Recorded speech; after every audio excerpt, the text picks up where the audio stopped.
नमस्कार दोस्तों, आपका स्वागत है अपने चैनल सीकेस वॉइस पर। कहते हैं क्या माता पिता के कर्मों का फल संतान को भोगना पड़ता है। माता पिता के संस्कार संतान के साथ गहराई से जुड़े हुए होते हैं। माता पिता के कर्म भी संतान को शुभ या अशुभ रूप में प्राप्त होते हैं। इसलिए जो माता पिता अपनी संतान का कल्याण चाहते हैं उन्हें अपने कर्म ठीक रखने चाहिए। कर्म का फल हर पल हमें मिलते रहता है, क्योंकि एक एक सांसों में हमारे साथ जो घटना घटित हो रही है वह हमारे कर्मों का परिणाम ही है। कर्म के कारण ही हम सांस ले पा रहे हैं, तो किसी की सांस अभी अभी खत्म हो चुकी होती है। कर्म हमारी काया तो उसका फल हमारी परछाई है। दोनों सदा साथ साथ ही रहते हैं। माता पिता के गलत कामों का फल भुगतना पड़ता है, संतान को भोगना पड़ता है। आइए जानते हैं एक छुट्टी कहानी से। सुनीता मृत्यु देवता यमराज की पुत्री थी। माता पिता के लाड़ प्यार में वह उद्दंड हो गई थी। वह देखती थी कि उसके पिता पापियों को दंड देते रहते थे। वह पाप और पुण्य का अंतर नहीं समझती थी, इसलिए खेल खेल में किसी के अच्छे कार्य में बाधा डालती और किसी को अकारण मारने लगती। ऐसे उद्दंडतापूर्ण कार्य करके वह बहुत खुश होती थी। एक दिन सुनीता एक गंधर्व कुमार को, जो अपनी आराधना में योग मुद्रा में बैठा था, अकारण कोड़े से मारने लगी। गंधर्व कुमार पीड़ा से छटपटाता तो वह खुशी से उछल पड़ती। वह उसे खेल समझती। इस प्रकार की अपनी करतूतें वह अपने पिता को बताती। पिता उसकी इस उद्दंडता को बाल सुलभ खेल समझकर चुप रह जाते। न तो सुनीता को ऐसा करने से रोकते, न समझाते। बहुत दिनों तक ऐसा चलता रहा। एक दिन फिर उस गंधर्व कुमार को, जब वह पूजा पाठ कर रहा था, सुनीता ने मारना शुरू कर दिया। जब असहनीय हो गया तो उसने क्रोध से शाप दे दिया, तू धर्मराज की बेटी है, तेरा विवाह एक ऋषि पुत्र से होगा, तेरी एक योग्य संतान भी होगी, पर तेरे इन दुष्ट कर्मों का अंश उसमें व्याप्त रहेगा। सुनीता ने यह बात भी अपने पिता को बताई। अब धर्मराज को लगा कि उन्होंने बड़ी भूल कर दी।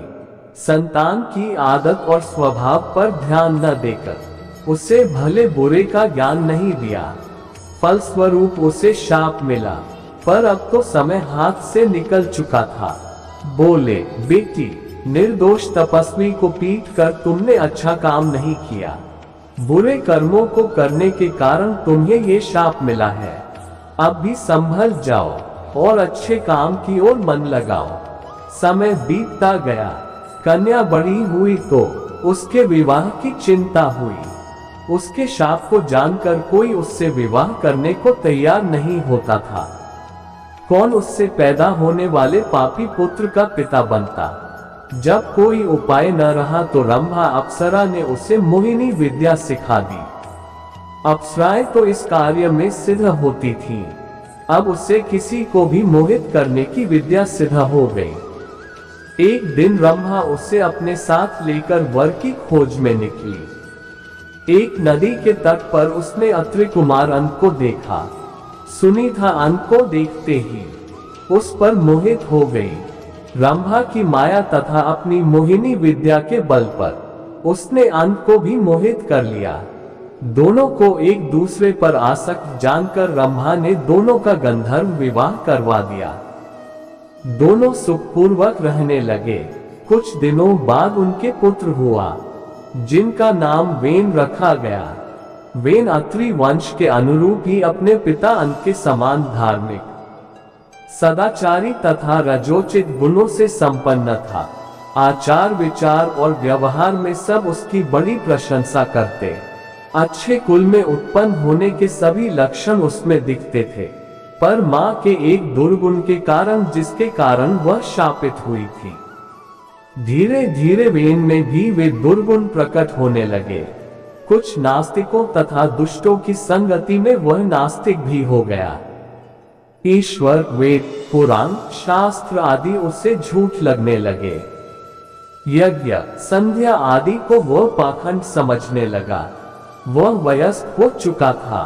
अपने माता पिता का कहना अब वह नहीं मानता था। राजकाज में उसका हस्तक्षेप इतना बढ़ गया कि पिता अंग असहाय हो गए। राजा तो अंग थे, पर आज्ञा वेन की चलती थी। सुनीता समझ रही थी कि उसके संस्कारों का परिणाम शापग्रस्त इस पुत्र में उतर आया है। उसके हठ तथा उद्दंडता पर किसी का वश नहीं था। सब विवश थे। वेन के इन कर्मों से प्रजा दुखी रहने लगी। महाराज अंग को अपयश मिलने लगा। जब सब प्रकार से वेन को समझाकर हार गए तो अपयश से बचने के लिए एक दिन निराश होकर अंग ने चुपके से घर ही त्याग दिया। राजा के बिना अराजकता और बढ़ी। ऋषियों ने अंग पुत्र वेन को राजा बनाया और समझाया, तुम्हारे दुष्कर्मों से दुखी होकर तुम्हारे पिता ने राज्य त्याग दिया। अब तुम अपना राजकीय उत्तरदायित्व समझो और सत्कार्य कर प्रजा को सुख दो। पर वेन राजा बनकर तो और प्रमत्त तथा अहंकारी हो गया। बोला, आप लोग मुझे ज्ञान मत दीजिए, मैं स्वयं बड़ा ज्ञानी हूँ। ईश्वर, धर्म, शास्त्र आदि सब मेरे आदेश से स्थापित होंगे। मेरी ही आज्ञा धर्म होगा, शास्त्र वचन होगा। आप लोग अब मेरी आज्ञा के अनुसार चलिए और मुझ में ही ईश्वर, धर्म तथा शास्त्र की छाया देखिए। ऐसे विचारों वाले वेन के कार्यों से देश में अराजकता बढ़ी। सारे धार्मिक तथा सत्कार्य बंद हो गए। प्रजा की सुरक्षा नहीं रह गई। दुष्ट लोगों का बोलबाला हो गया। धार्मिक कार्य बंद हो गए। हर चीज का अंत होता है। पाप का घड़ा जब भर गया तो ऋषियों, मुनियों तथा प्रजाजनों ने विद्रोह कर दिया।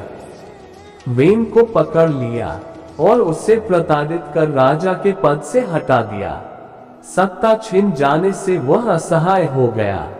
अब वह दूसरों की दया पर निर्भर रहने लगा। ऋषियों ने प्रजा से परामर्श कर उसके पुत्र पृथु को राजा के पद पर प्रतिष्ठित कर दिया।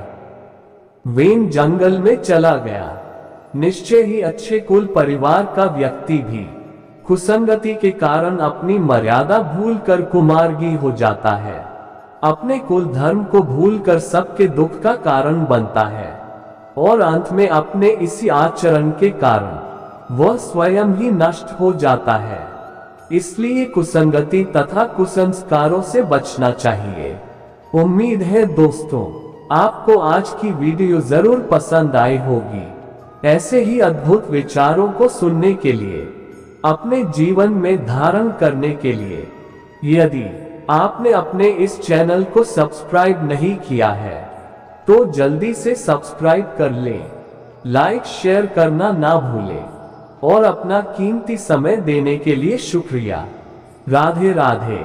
राधे कृष्ण।